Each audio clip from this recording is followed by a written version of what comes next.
भारतातील सर्वात प्रसिद्ध खेळ म्हणजे क्रिकेट। एक असा खेळाडू जो क्रिकेटमधून निवृत्त झाला आहे, तरी पण लोक त्याला क्रिकेटचा देव मानतात। माणसाच्या जन्माला येऊन केवळ कर्तृत्वाच्या जोरावर दैवत्व प्राप्त करणारी ही व्यक्ती म्हणजे सचिन तेंडुलकर। आज सचिन यांचे नाव जगभर गाजत असले तरी प्रत्येक यशामागे एक अपयशाची गोष्ट असते। हा जगात भारी क्रिकेटर 10वी फेल झाला होता हे बऱ्याच लोकांना माहित नाही। ऐकून थोडं नवल वाटलं ना? हो, पण हे खरं आहे। नमस्कार, आपण पाहतात मराठी यशोगाथा।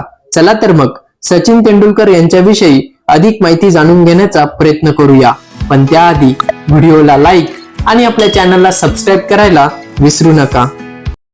सचिन तेंडुलकर हे लहानपणापासूनच क्रिकेटमध्ये खूप व्यस्त होते।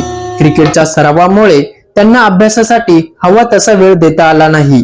क्रिकेटवरील अफाट प्रेमामुळे आणि सरावामुळे त्यांचे अभ्यासाकडे दुर्लक्ष झाले असे मानले जाते। मात्र 10वीत नापास झाल्यानंतरही सचिन खचले नाहीत। त्यांनी आपला पूर्ण फोकस क्रिकेटवर केंद्रित केला आणि पुढे जाऊन त्यांनी क्रिकेटच्या इतिहासात अनेक मोठे रेकॉर्ड प्रस्थापित केले।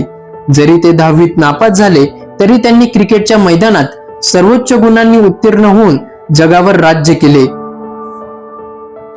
यातून हे शिकायला मिळते की शालेय शिक्षण महत्त्वाचे असले तरी जर तुमच्याकडे एखादी खास कला असेल आणि तुम्ही त्यात कठोर मेहनत घेतली तर तुम्ही नक्कीच यश मिळवू शकता।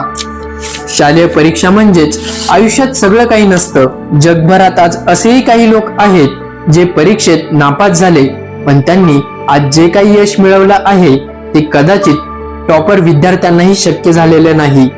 सचिन तेंडुलकर यांच्याविषयीचे तुमचे मत तुम्ही आम्हाला कमेंट बॉक्समध्ये नक्की कळवा।